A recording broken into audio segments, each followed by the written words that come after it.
First, let's go to Addison McDowell. He is an American official who is a terrible person, and he's going to propose terrible ideas. Let's watch. Iran needs to understand something very clearly. If you do not negotiate with the president and you continue to try to kill American troops and build bombs and build missiles that you're going to use to attempt to kill Americans, we will turn you into a parking lot. I mean, Iran has no navy. They cannot control the Strait of Hormuz. We're not going to let them. They need to understand who holds all the cards. They might try to push the envelope, but we're driving the mail truck and we'll run them over. Well said. All right, I like that. Yeah, I like that. We're gonna roll them over. Yeah, okay, yeah. I like what you said. That's not the question. The question is it true? Also, you really like what he said? You're gonna turn Iran into a parking lot. That means destroy everything there, kill all the women and babies and children. I like what you said. Help. Okay, all right, but it's not a movie when you go to take Carg Island. And another huge problem is that our guys are gonna get killed there. You don't like that as much, right? Anyway, here's Fox News anchor Kennedy. They want to settle so badly. They don't like what we're doing. And they do want to settle. We'll find out whether or not we settle with them or we just finish it off. So much can go wrong, and it can all be so incredibly expensive. And it's like, what are we, the Bernie Sanders of the DOD now? Just assuming we can write blank checks for everything? So, it's like, I am a bluff old traditionalist in terms of my limited governmentness. And I don't just think that government can be abused and corrupted, in the name of poor people like the socialists do. I also think that it can be corrupted in the name of blowing things up.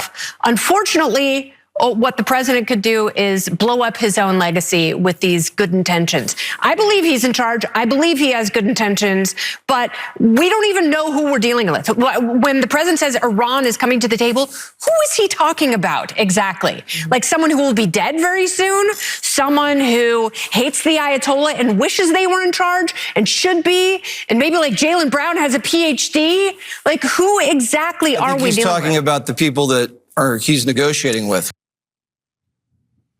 So even some Fox News anchors are like, bro, are you sure we know what we're doing? And I love how she throws it. I mean, Trump's got beautiful intentions. And the real problem is Bernie Sanders, right? But it doesn't seem like we have a plan. So which brings me back to you, Ryan. So let's game this out. So if they go in this direction, which I think now they're exceedingly likely to. In fact, let's talk about that first. I'll come to what happens with ground troops second. But at this point, I don't see that they're going to make a deal? The Iranians are barely at the table, and we keep going and going, we're going to kill you all. Oh, you want to do a peace deal? We're going to kill you all. You want to do a peace deal? So like, we're so, topsy-turvy, nobody can make sense of what we're saying. So do peace negotiations have any chance at all, or are we definitely going with this plan B? No, I think that peace negotiations still have a real chance just because of the structural forces pushing on the Trump administration. Real quick, let's talk about something that holds way too many businesses back. You've got a great idea, you've got momentum, but you're stuck because you don't have the right person to execute on it.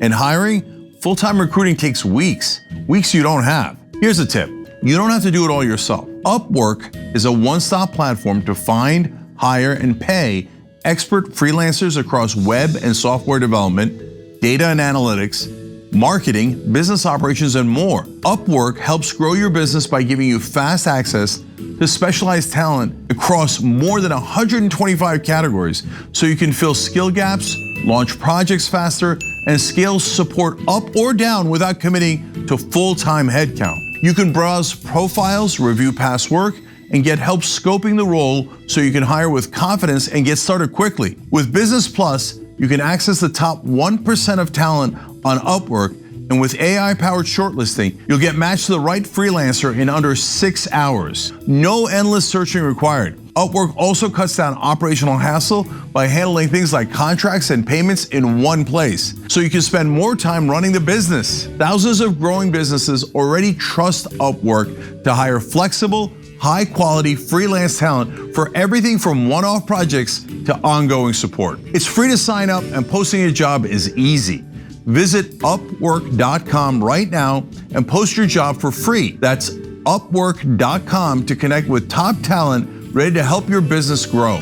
That's UPWORK.com. Upwork.com. Strategic Petroleum Reserve, you're staring at the bottom of the barrel.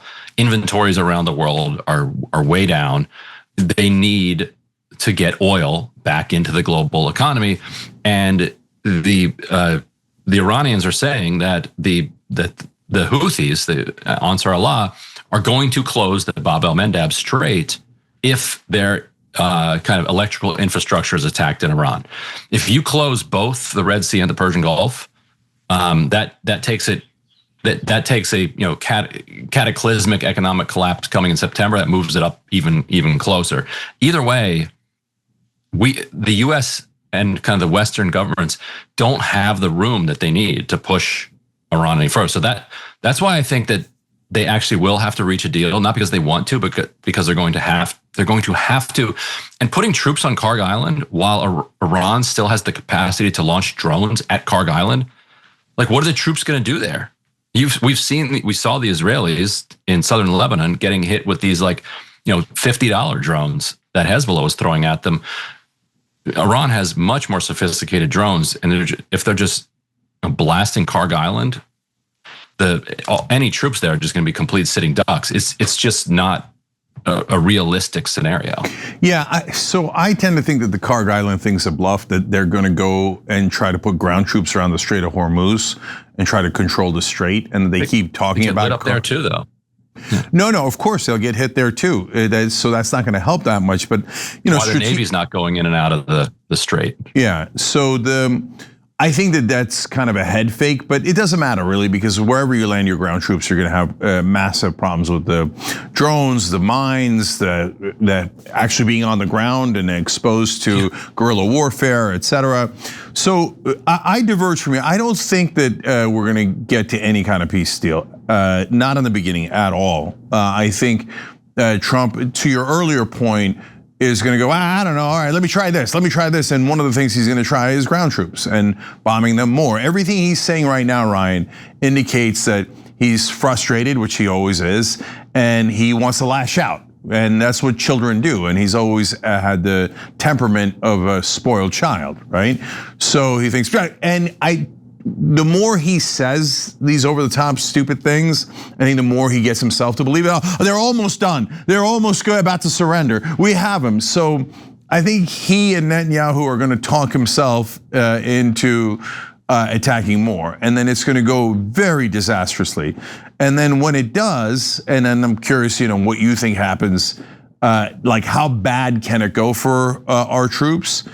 And at that point, there's some chance that Dave Smith is right. He was on the show on Tuesday, and he's like, we might just leave, like in the middle of the night without even a deal, and say, I don't know, somebody else open up the Strait of Hormuz. So, but tell me about stage 2 and 3. If I'm right and the peace negotiations aren't going to work, how badly does it go for us if we continue the war, and how do we end it? And that's kind of the Joe Kent solution too. He's been urging Trump to just say, just leave, just like slowly be like Homer, just walk backwards into the hedges. Like, hey, I was never here. And Iran would take that in the sense that they would then start cutting bilateral deals with every country. So they'd still have these U.S. sanctions on them, but they'd have to figure out a way, or these other countries have to figure out a way to work with them, because they would need to work with Iran to get their get oil flowing back through the Strait of Hormuz. And then that would be embarrassing for Trump too, because now Iran would be striking all of these bilateral deals, not just with let's say South Korea and France and UK and elsewhere, but also Oman, UAE, Qatar, Iraq. They'd be integrating themselves into a regional architecture of a new Middle East that would emerge and probably be arguably more stable without the U.S. being there, and then Israel would be left say, well, what's our role here? Who's our protector? So that by itself is not necessarily a solution for Trump either. But I think you're right that that's what he would prefer to do, and then just bomb them once a week forever. But then we get back to the physical limitations of the oil needed for the global economy. So that's why I keep going back to he's responsible for the global economy, and so he's going to have to get it flowing again. Yeah. No, ironically, you've convinced me of the opposite, Ryan. Okay. So I think that the stock market is the number one problem in this entire equation, and it's not being talked about enough.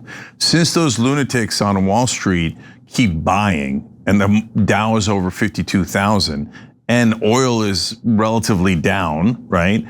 I think Trump thinks, oh, we solved it. No, the market's doing great. Oil is come down. I could bomb him again. It turns out there were no consequences. So I can't imagine Trump not doing something rash, especially as he's been pumped up by the Israelis, pumped up by the market, pumped up by the defense contractors. No, he's going to do something wild and rash and terrible, and likely put in ground troops. And then after we suffer terrible consequences, then likely he'll run. That's my estimation of how it'll go. But right now, possible. Yeah. Last thought on it, right? No, I mean, yeah, anything's possible. I think that he through a heroic effort at market manipulation and an absolute kind of dumping of the Strategic Petroleum Reserve, which is not at all the purpose of the SPR. He has managed to keep the global economy from completely seizing up. It's terrible in Africa and Asia. It's bad. It's not good, but it's not catastrophically bad. But I don't think he can do that for much longer, and so that's why I think that something has to give, because he's going to run out of manipulative tricks to move oil futures around when you're staring at the bottom of the Strategic Petroleum Reserve and you're like, oh, these barrels are empty. That's a problem. Yeah, it's a huge problem. Another huge problem is running out of defensive missiles. Because when you run out of defensive missiles, you have to withdraw your ships. Otherwise, you're a lunatic endangering aircraft carriers. So you know what's super lasting, Ryan? I always wanted to ask somebody, and you're the right guy to ask.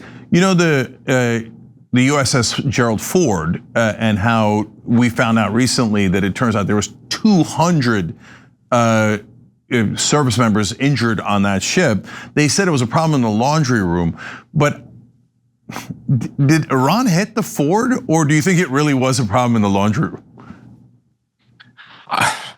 I feel like if they had hit it, we would have heard. That many sailors have a lot of friends. That information can often get out, because these are normal folks who are just on the aircraft carrier, and they have a lot of friends that I think it'd be very difficult to cover that up. But it was clearly under intense pressure from the Iranians that led to the disaster. They're not just having a random kind of underwear disaster on the aircraft carriers. It's whether it was hit or whether it was the result of how the difficult operating environment that they were in. It's in some ways the same thing, but obviously not entirely. But the fact that they moved so far away from Iran is itself, indicative of kind of how weak these aircraft carrier groups are in the face of what is a modest. This is not. We're not talking about Russia or China here. We're talking about a country that's clearly has a formidable military, but it's not a superpower. And meanwhile, have you noticed we're still let's build more battleships, let's build more aircraft carriers. Yet as soon as the war started, they had to run. They had to get as far away from the fight as possible. I was why would we? Not that I'm telling the military how they need to be most effective, but why would we just keep investing in that? Doesn't seem in this era that these are the things to do, but whatever. I have an answer, Professor. I think it might be the corruption. They're all built in Maine. Okay. Mostly. Interesting, yeah. We had to take out Grand Planner. Every time you ring the bell below, an angel gets his wings. Totally not true, but it does keep you updated on our live shows.